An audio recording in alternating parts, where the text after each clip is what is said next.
Glad to see familiar faces and some not so familiar faces. People I've always known on Facebook and Twitter, and getting the rare opportunity to meet people in person. That's really great. So thank you for inviting me. I appreciate this. I would like to pay tribute to Professor Olanio and just say that a decade ago I wrote an email to him to ask him about graduate work here in this department and North America broadly. And he so very generously came to my head. I remember he also paid the membership dues for an ASA conference. These are probably narratives that are, common to him. I just thought I would begin by highlighting, the density, to use a popular word of his humanity, the intense devotion to mentorship. And it is one that inspires me a lot, and I'm glad to be able to come to a space a space is shared very intimately. My talk today is from an ongoing project on African DH, and what I want to do is to just reflect on the uses of computational methods for cultural and historical analysis in African studies, and the focus will be on social media. And the reason is that I've come to see that in the last couple of years, in the last decade precisely, social media has come to resemble the space people encounter as a kind of socio-technical space for activism. So the most dominant kind of research coming out of the continent from a social media perspective seems to be this intense focus on modes of activism. And then there's also the focus on community. For example, the popular Facebook group Female In, an all-female inclusive group on Nigerian social media is one common instance of this. So you have a lot of scholars writing on activism, on social media as a space that facilitates community. And then you also have, as this image suggests, this focus on social media as an architecture that enables forms of historical recovery. In a lot of ways, I would like to talk about that, but not until I say a bit about my book, because I really don't want my publisher to send some checks. But more importantly, because I think that's the most, as a matter of fact, most dominant focus of research in terms of the use of social media in the country. The intersections of social media and cultural productions. And that's something my book does. It maps this new global order of cultural productions as they become inspired by digital media, especially the cultural entrepreneurship that emerges from this entanglement between cultural productions and digital media. So my book emphasizes the primacy of performed popular culture on social media, especially as an anchor for the politics of online dissent, and most importantly, the commentary discourses of popular culture creators on the internet. I call the digital translation of forms of citizenship, culture, and netizenship, to mark how people imagine meme culture as the most immediate form of appearing in the public space online. And I have a couple of examples here. The Nollywood meme, or the Nollywood-derived meme, probably speaks to the current moment in the country. Anybody who understands what is going on in Nigeria, at the moment, immediately understands what's happening here.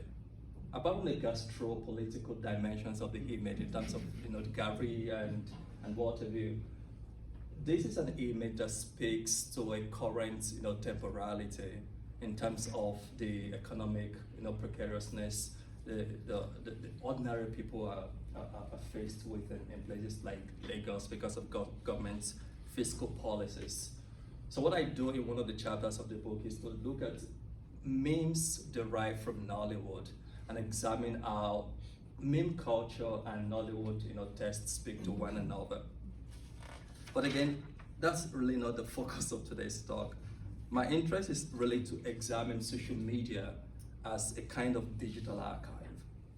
And I do that because of my own interest in the digital humanities. And I argue that the condition of the post-colonial print-based institutional archive in a country today is one that leaves us, much to think about. As a matter of fact, one of my arguments is that at a conceptual level, the post-colonial archive in Africa seems to be missing, seems to be absent. And of course, there are different archives all over different African countries. But what it means for the archive to be governmentally supported is almost absent, especially when you think of what a functional archive as an institution of memory means. So that means that social media emerges as an archival location for many people. And my question is, why is that the case? Why would people prefer using social media as an archive? One example, as I say, is to think about the material condition of the archive itself, right? So this idea of an archival absence is embodied by the materiality of the space. So these are two archives from Nigeria. This is the Calabar archive, and then you have this unclassified, unorganized, archive in Ibadan. As a matter of fact, I have a video that accompanies this, but because of time, I don't want to include the video, just to show how how porous and precarious things are. So there's a culture of bureaucracy that misrecognizes the ontological significance of the archive as an epistemic space, I argue. And this is based on the state-sponsored erasure. It is based on the state-sponsored erasure of history, but also produced by that sensibility and that ahistorical sensibility that misrecognizes the importance of knowledge production in the archive. And anybody who is an Africanist who has gone to an archive in Lagos or Ibadan understands the raciality of things also. And without putting anybody on the spot, it's probably easier for Matt to go to the archive in Ibadan and get access than I would even, somebody would look at me and just ignore me because of, for obvious reasons. I'm suggesting in the case of Nigeria that the archive is materially conditioned by traces, silences, and absences that is symbolized by the physical conditions of archival holdings.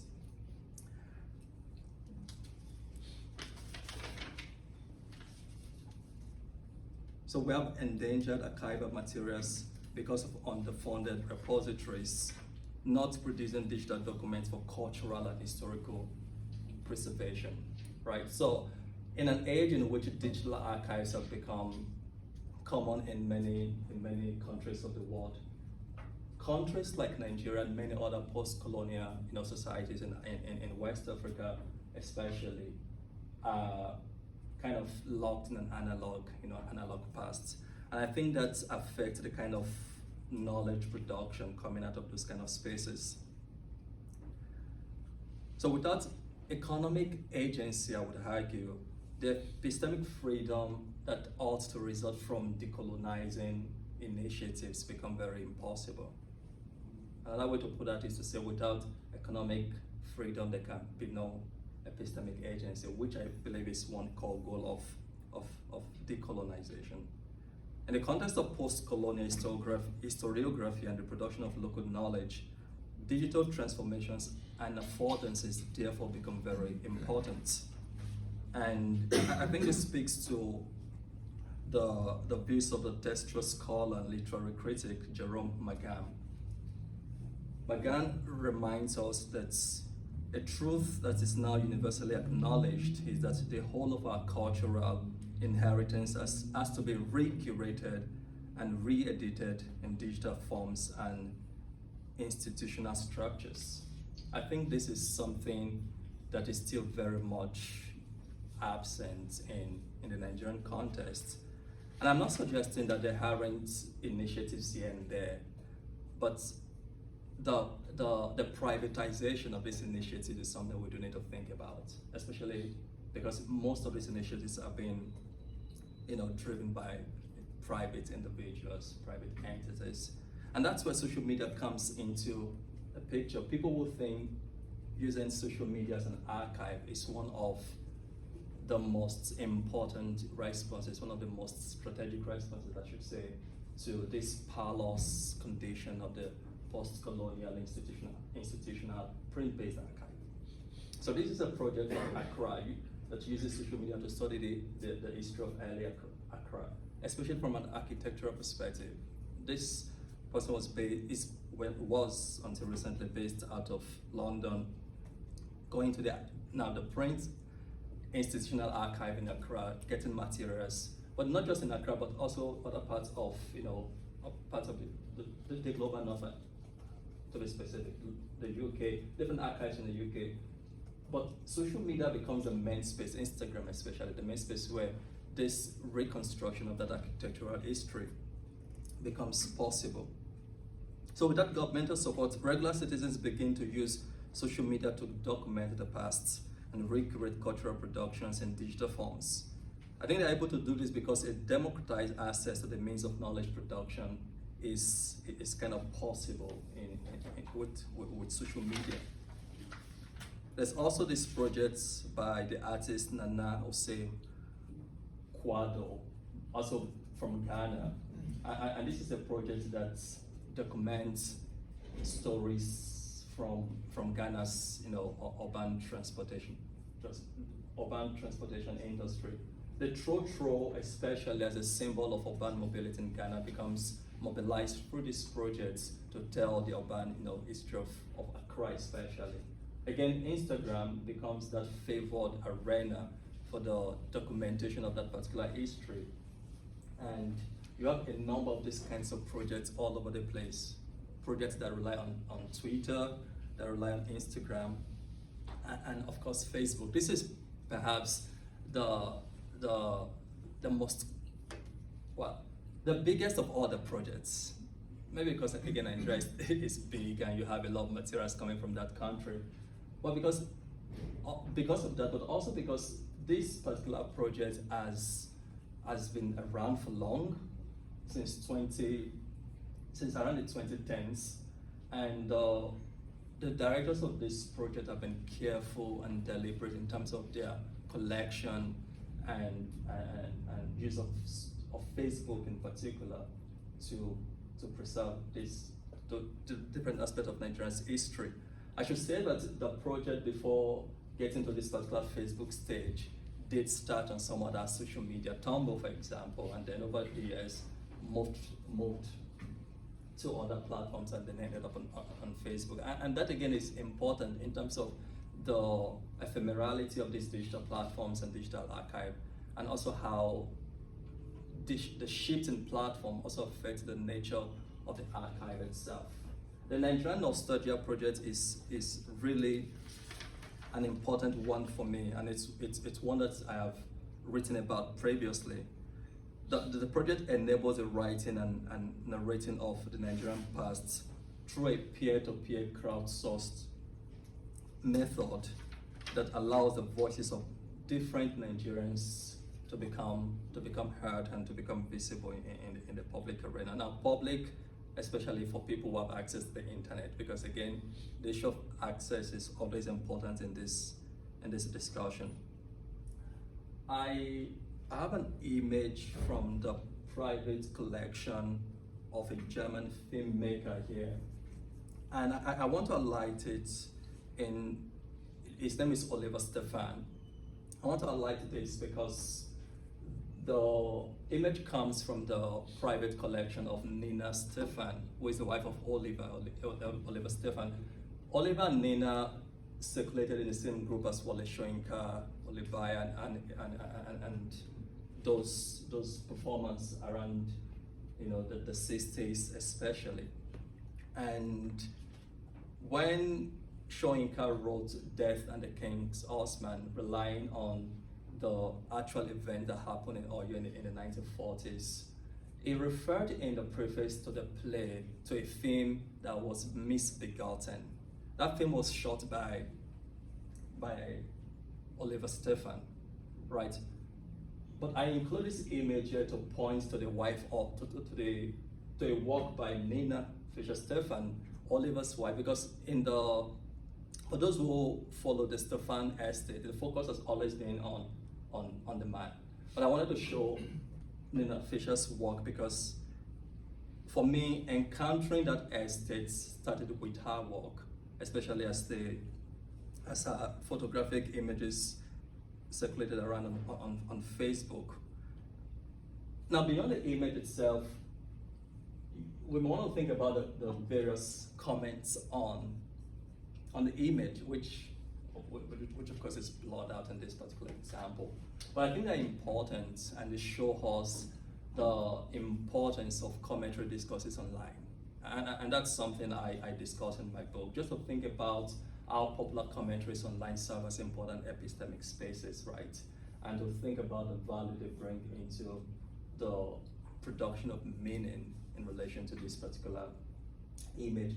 The different images that people post on the group, as a matter of fact, invite different interventions from professional historians to amateur historians. So there's that dynamic that offers a sense of history from below on the one hand, but also incorporate and integrate the views of more professional artists. These are images of popular Nigerians, the winner of the annulled election in 1993, Abiola, and then there's the human rights activist and writer Ken Saro-Wiwa here with his family. Some of these images are sent by the children of these figures, and it is interesting sometimes when images are posted on the platforms by people whose parents were in the service of colonialism, right? Say the children of ex-colonial subjects, and that becomes really interesting in terms of the kind of post-colonial conversations these images engender on the platform. And as a matter of fact, the kind of knowledge that becomes inscribed into this particular archive, right, whose voices become centered, and how all of that takes place. That's something that I also find quite interesting. Now, having said all of that, I should go ahead to just note that the images go beyond photography.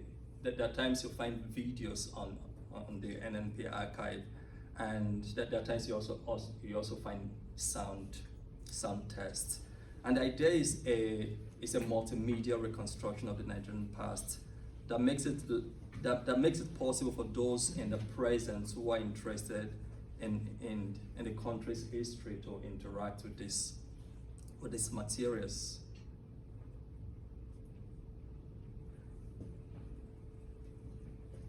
But the thing is, social media is not an archive, and this is perhaps my argument, right? So on the one hand, there's this archival affordance social media makes possible, right? These archival possibilities we can think about.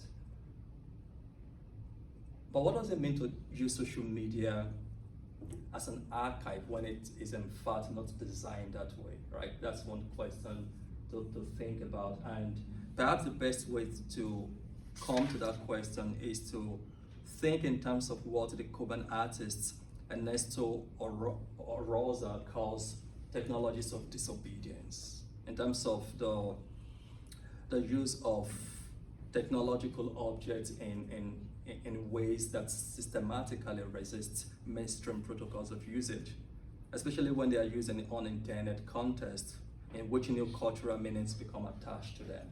So I'm thinking about how social media becomes, the connective affordances of social media seem to be the most important thing people think about. But these archives invite us to think about how these creators of social media archives all over the places basically are using social media disobediently. I think that's one way to think about the use of social media as a form of archive. Perhaps another way is to think about the archives on the social media platforms as an iteration of what digital humanists call minimal computing. There's micro DH, there's minimal computing, and they both seem to suggest the same thing. For micro digital humanities, the focus is an approach that emphasizes the creation of small projects that give voice to ordinary and everyday people. It becomes possible through this kind of project to shed light on hidden histories and the histories of otherwise unheard communities. The micro digital humanities, according to Rupika Risam, is inspired by minimal computing in a way. This idea that we can create large or effective digital humanities projects using the most, the barest level of technology, right? So I can create an archive on omnichannel market literature as I have on GitHub. It's not public as its way. It's on GitHub and you can access it, but it's not a project I've launched. What I'm doing with this project is a digital edition of colonial print materials, right? The famous omnichannel market test. And my goal is to probably move from using GitHub, Ed, or Yeku, these are minimal computing technologies, to actually probably doing a DEI, using DEI to create some kind of digital edition of this omnichannel test, creating opportunities for collective annotations of these works, and reproducing the tests themselves for a new generation of users to engage them, retaining both the old language and doing a new edition altogether. Currently, I'm using, again, very unsophisticated tools, as it were, right? As a matter of fact, even WordPress and Omega, and I think I'll talk about Omega very soon, in a way could be regarded as forms of minimal computing. But the real thing with minimal computing is this idea that you can use, technologies that do not necessarily require large scale of data and the kind of big project technologies you have in actual DH projects. So my argument is that perhaps we can think about these social media archives as one way that people try to do digital humanities even without knowing they're doing digital humanities. A kind of digital humanities that doesn't rely on the creation of big data, that doesn't rely on large data sets or access to high performance computing, right? So there's that on the one hand, micro DH approach to it. There's also that minimal computing that's ongoing. Besides the fact that ultimately, what is really happening might be this, intervention in the preservation of the past as a way people use technology disobediently. But please keep in mind my argument that social media is not really an archive, right? And there are a lot of problematics, therefore, that one does need to address. So yeah, I'm thinking about the platform itself, right? Say in relation to privacy violation, questions of data ownership and monetization. And now all of those might undermine the existence of social media as an archive. Who owns the large-scale amount of data generated through these crowdsourced archival communities? In the 90s, late 90s, early 2000s, there was this rambunctious group of scholars, writers online on the literary lit serve creativity. And then, it included people like Chimamanda Adichie, Lola Shune, the major Nigerian names. And then in 2020, Yahoo sent a message to Hama Ede, a Nigerian poet and scholar, who was the last moderator of this lit serve, invite him to come, rescue the archive of materials produced by creativity. Otherwise, everything would be, deleted forever. And that got me thinking about the questions of ownership rights. And the same thing remains very much entangled with the use of social media as archive. Think about all the millions of hashtags, of tweets generated during the hashtag Bring Back Our Girls and even answers. Now, rather than stay on social media because of all of these issues around the cost of connecting, right? Issues around the the monetization of our effective interactions online, right? The issue of big data, basically. Because of all of those issues, I believe it's important to begin to think about alternatives. So I'm interested in how internet companies capture profits from the data people share when they use social media as archives, right? And the alternative platforms that often become relevant for the kind of work people could otherwise do with social media, right? So in relation to archive, for instance, this is one project I've come across. It's called the Police Brutality in Nigeria project. And it was, this project started during the NSAS movement 2 years ago. Rather than just stay on Facebook and tweet and share tweets and narratives, which is good, right? I think this project does something beyond all of that. The director says it exists to help us better understand the magnitude and devastating impact of police violence in the country.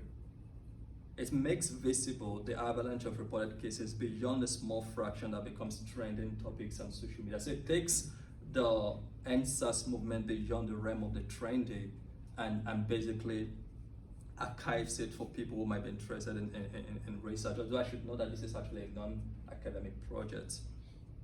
By having a repository for stories of those who have become victims, because it's a project that seeks to highlight the travails and the experience of victims. Through the project, we hope it will inspire the right us to demand more as a people, and more importantly, to say it will help them to remember. So ultimately, that's impulse to not forget, that impulse for remembrance, Toni Morrison describes it, is something you'll find in most of these archives. But again, the fact that I like to centralize, and again for me, technologies are always entangled with ambivalence. Social media is not bad or good. People use these platforms. It's the way people use these platforms that matter. So on the one hand, these stories are important, but we cannot but take along this possibility of the monetization of our nostalgia, of our memory. In the context of Nigerian nostalgia project, nostalgia itself could become debilitating beyond the fact that there's Big Brother somewhere.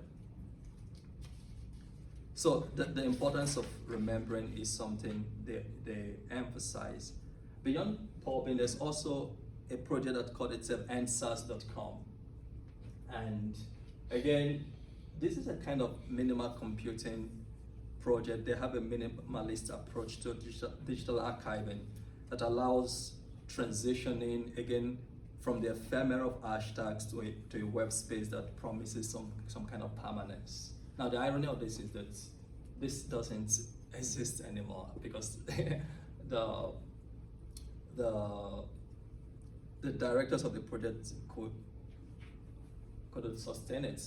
So that idea of sustainability itself, and many people who do DH pay attention to this and try to think about technological obsolescence. You actually plan a project, you plan obsolescence into some project, right? And the fact that it is not available also becomes part of the narrative of these digital archives, and they raise important issues about what it means to archive the past. And perhaps one day we'll get to the point where we begin to talk about web archiving itself in the African context, right? And the reason I emphasize these issues is that I'll wrap up very soon, looking at the time also. The reason I emphasize these issues is in many ways, the conversation in the African Studies community has, I think, focused too much on the analog side of things. And we seem to be stuck to an analog past that misrecognizes the place of the digital in terms of knowledge production on the continent. I think it's high time we began to look more at the digital platforms and infrastructures of knowing that enable what we do as Africanists, as Africans, African studies scholars, even whether it's literature or film and any other particular discipline. The last example I could give is this WordPress-based archive that reimagines the Nigerian Biafra war. Again, this is a non-academic, digital archive or a digital project by the journalist Chika Odua, which is also important. The fact that it's non-academics who seem to be interested in producing some of these digital interventions that curate the past for us.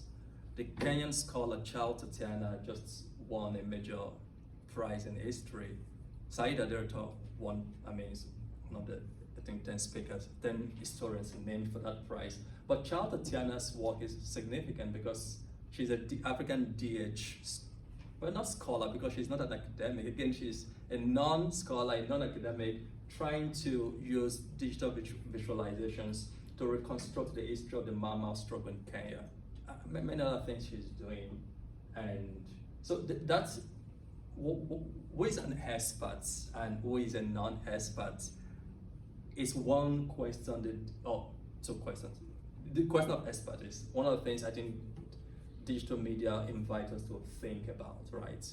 And it is one I see again in this particular project in which the director does some very solid, of course because of a journalistic background, does some very solid ethnographic research and is able to produce this multimedia archive of narratives, sometimes first-person accounts of the Nigerian Biafra War, and post them on this website she calls Biafran War Memories. Again, these open access web-based archives are much more effective, in my opinion, than the social media archive, which, as the Elon Musk Twitter takeover recently, has shown us, if anything happens to this archive, a lot of things can be lost, right? There used to be a digital newspaper in Nigeria in the early 2000s, Nests, and all of a sudden Nest vanished from the ether, and a lot of materials went with Nests, right? With a platform that was designed to capture profit and value from what people do online, it's a different story. I understand that. But my point is that, economic vulnerability we have as people who use social media for archival interventions. It's something I think we must continue to think about. As I wrap up, I would like to just show my own digital project on Nollywood. And the goal of digital Nollywood is basically to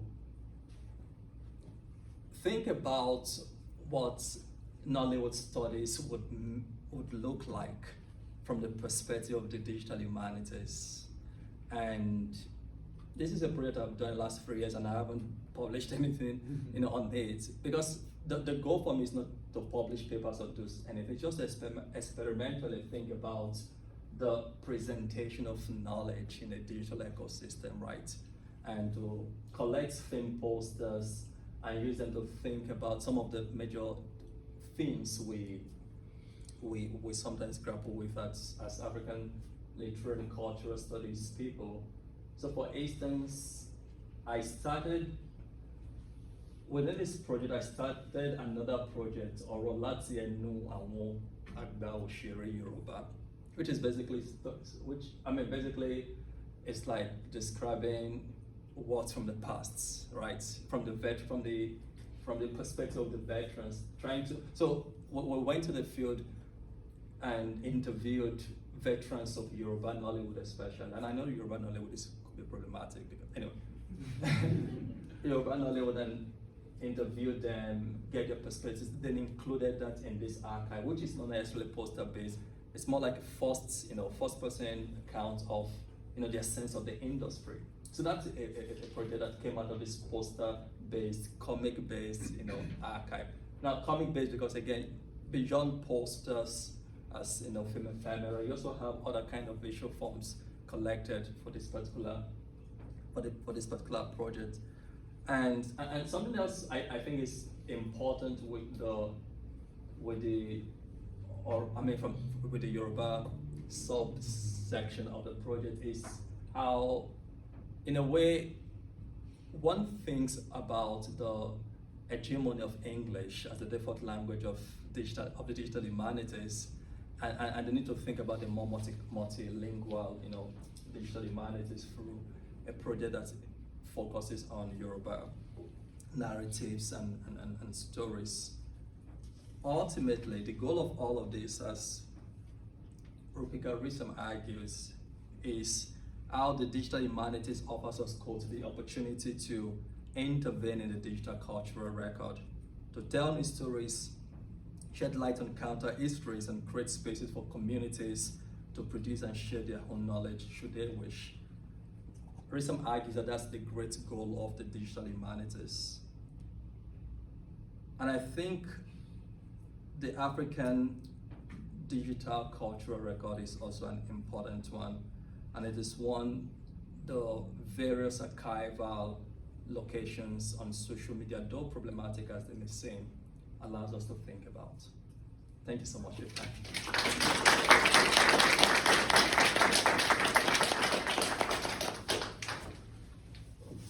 Thank you very much, Professor Yeku. I know we have some time for questions, so yeah. Thanks, James, for this talk. Really interesting. I know this isn't something you talked about, but I'm just curious if you're thinking at all about how the kind of well, it's not sudden; it's been happening for a while, but we seem to be paying attention to it. Rise of AI and how that affects like these conversations in digital humanities. Because I wonder if it doesn't shift some of the focus from curation of knowledge to like production of knowledge, right? That like ChatGPT is actually telling the new stories of tomorrow, or something like that, right? So how does that shift away from like an anthropocentric idea of like the digital humanities to a non-human based idea of like where knowledge is produced? I mean, I think the answer to that is in the affirmative. But of course, you do realize that in the African studies context, there are a lot of conversations we haven't even had at all, right? And one of them is the focus of the talk, the idea that we haven't even begun to emphasize the role of these digital infrastructures in the production of knowledge, whether it's in terms of curation, preservation. We haven't really gotten to that point where we can, have a solid conversation that is based on the digital production of knowledge. So the ChatGPT study, the AI study, is something else I think we'll ultimately get to, and it's a broader question for digital humanities, more generally. But to answer that, I mean, just to reflect on that for one moment, I would say that the primacy of the human experience in DH research is not something anybody takes for granted. And algorithmic and artificial modes of knowledge production, as far as I'm concerned, do not offer any anxiety for me, and I'm not suggesting they do for you. For people who find AI as invasive and as invasive or intrusive, I think they will come around eventually and see how these technologies are, as a matter of fact, complementary, I would think, right? But I think it's a product. It's an ongoing question, as you know, and it's one we'll continue to think about. For me, I do want to be part of a conversation in African studies in which people see that digital ways of knowing and digital infrastructures of knowledge, presentation itself is important. It doesn't all have to be the academic monograph, the book. There are different things we could do in just terms, visualizing knowledge, representing knowledge, and it could be me just emphasizing a data-centric approach to knowledge, technology. It could be technological determinism, but I think it has its merits. Yeah, right. Right along those lines, I was thinking about something, so that's why I wanted to jump in. Thanks again for a very great talk and for coming to visit us. I was thinking about the idea that the African studies infrastructure, especially in North America, it's based, baked into its premise is the idea of of generating knowledge by people who aren't Africans, right? Yeah. So they're baked into its system. The idea of language training and things that we do, the idea is to teach someone how to go to Africa and learn things. So baked in is this idea that the real knowledge, the stuff that gets counted and valued, is that you have to go and physically gather, you know, that you have to be there. So the idea of digital stuff that you don't necessarily have to travel for, right, that you don't necessarily have to be on the ground for, there's a way that it's, you know, epistemically undervalued precisely because of the histories and foundations of the university. And so it's not really a question that I'm framing, but I'm elaborating essentially on what I see as your problematic here, and the idea that African studies could shift in this way, I think, is also part of the shifting of who's doing African studies and making sure that it's not a North American enterprise solely and so on. But what's funny about it, I guess I'm thinking through this, is that it's, like in African literary studies, there was a time when people could study books from Africa and never really know anything about anything on the ground, and they got criticized, and again because of this infrastructure. But I guess I'm trying to grapple with, and I'm wondering if you have further thoughts about the idea that the disembodiment of digitality, has particular anxiety, I think, for the North American African studies infrastructure. Does that make sense? I think it makes sense, and it is when I think about, even in relation to digital Nollywood, what does it mean, and we were discussing this earlier, what does it mean for me to do an African digital project from North America? And so, your question is legitimate. On the other hand, there's also the question of how global North media institutions, Facebook, provide opportunities for global South subjects to do any form of knowledge production, right? We can't run away from that. And, so it's not just a digital technology thing. It's also about funding. It's also about what it means for me to want to decolonize I want to decolonize African studies in Nigeria from Lawrence or from Madison. Location, so the politics of location also, or what it means for me to want to, again, to stay with decolonization because of its currency, which I think is mostly uncritical sometimes. What it means for me to want to decolonize by, relying on funding from institutions in the global North. And that is what I was trying to get to earlier when I talked about epistemic, epistemic freedom and economic agency. Without economic agency, you can't have an effective epistemic, freedom, which is one of the goals of the decolonial movement, right? Especially the Latin American iteration of it. So these questions are important, right? And I think that anxiety is legitimate, but a technological hedge is not necessarily foreign to Africa, right? And I do think the continent itself furnishes us with so many opportunities, so many, a lot of startups in places like Lagos that can actually make, the kind of things I'm talking about possible, such that you can have this cross-fertilization of ideas, whether you leave Lagos or not. I mean, some of this may be utopian, but I think they're possible.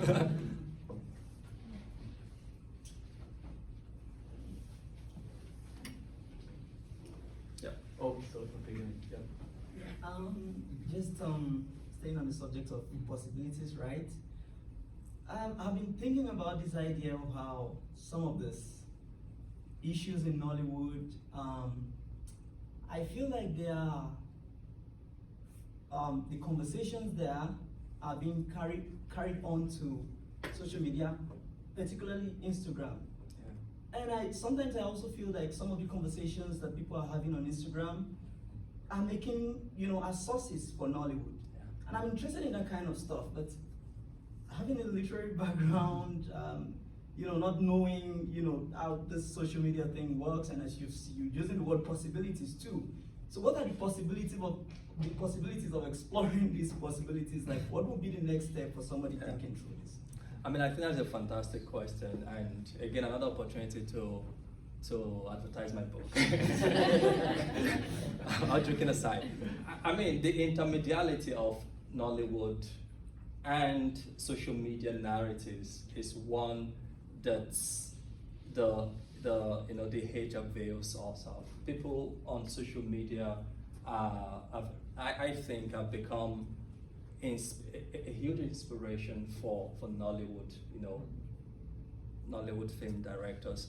Just like you find a lot of Nollywood film directors also drawing from, social media. So there's a kind of reciprocal relationship between both of them. And I think Ibadan literary studies offers you the foundation to go into that world and explore the kind of narratives in both spaces, whether at the level of personnel, for instance, or at the level of the economic model of both platforms. So I'm thinking of the DIY culture of Nollywood. Nollywood started, the economic foundation of Nollywood, it was the DIY stuff, right? People, and Matt can correct me here, people basically just took, to use the language of Kanye West, they grabbed the camera and shot a selfie, right? And I know Kanye West is presently, a controversial figure, but you get the idea.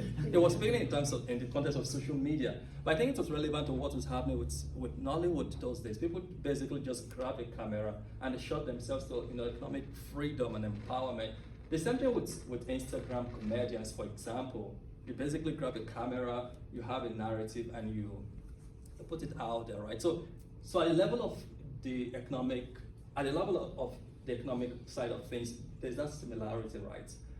But whether it's the immediacy of things or the subject matter or the crossover of person, you have a lot of people from Nollywood who would be excited today to appear in an Instagram comedy by Mr. Macaroni, somebody who wouldn't have a name 5 years ago, whose fame and influence, his cultural influence, was secured not from Nollywood, and not from Nollywood, but from just producing content for Instagram and on Instagram. Mr. Macaroni, very interestingly, had tried to break out in Nollywood for years, and nobody paid him any attention. And then he went to grab a camera and he started shooting, 2 to 3 minute skits. And today Nollywood would be proud to associate with this guy. So it's this idea that the social media landscape has reconfigured the order of cultural productions, including filmic tests such as the ones Nollywood provide for us. So I think the short answer to your question is that's in the reciprocal relationship between both is something that can actually be the subject of a PhD thesis, I think. Yes, Tom.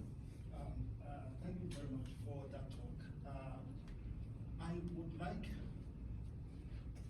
to hear you say a bit more about the claim that social media isn't an archive. Right? I say so because a lot of us have heard people say things like social media never forgets. So there is memory making, memory keeping is a big thing about what social media enables us to do. Yeah. So I feel like I would really like to know how you define archive, and also if maybe there isn't a sense of gatekeeping in the way we approach social media as an infrastructure of knowledge production, and maybe that again is behind how we subordinate it to all those dilapidating archives we have back in some places in Africa. Yeah, thank you, Tolu. I think social media was designed for money making. So ontologically, social media is not an archive. In terms of its essential nature, and I know again that could be misconstrued as saying social media cannot be used for archival, work and archival, but that's not what I'm saying. It is used, so there are archival possibilities like my title suggests, but it wasn't designed for that. It was designed supposedly to connect people, right? But even that is a mask for the work of capital that undergirds social media, right? So, is it gatekeeping? It's not gatekeeping. I would encourage people who want to tell particular stories about their communities to use social media. People do it. But in terms of an archival assemblage of the past, if that makes sense, I would think that social media does not do that as effectively as the institutional archive would do it. And this idea that the internet never forgets, it actually predates social media from the web 1.0 days to the social media age. That idea that the internet never forgets has always been with us. But even that itself is a kind of digital legend that I think we sometimes take too far, right? Because it's not just that the internet never forgets, it's actually people who don't forget, right? And people do not have to exist in a digital domain to not forget, right? If that makes sense. So definitely, my claim about social media not being an archive is just to register this notion that it wasn't originally envisioned as an archive. As a matter of fact, from the creator perspective, from the perspective of Meta and the owners of Elon Musk, it's a space to make money, right? And we cannot forget that. We have to always keep that in mind. And perhaps that also reaffirms this ambivalence around technology that I think we should always keep in mind. So on the one hand, we can use it as an archive, but we mustn't forget that our archival labels are vulnerable to neoliberal forces. And I think that's really important in terms of the kind of archive you produce. What kind of memory and memory making do you want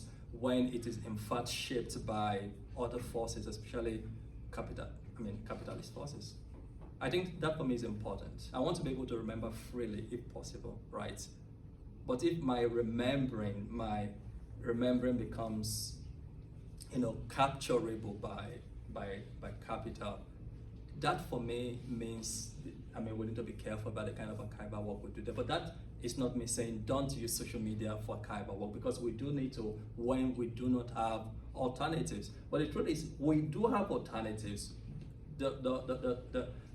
Mark Zuckerberg was in Lagos, I think 4 to 5 years ago, because he recognized the power of an emergent tech ecosystem, which between then and now has become even much bigger, right?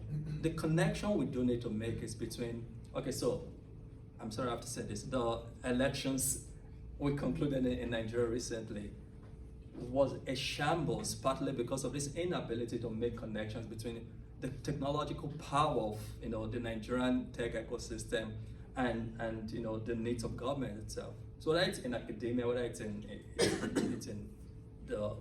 governance, we are not making that necessary explicit connection between digital affordances and our needs as a country.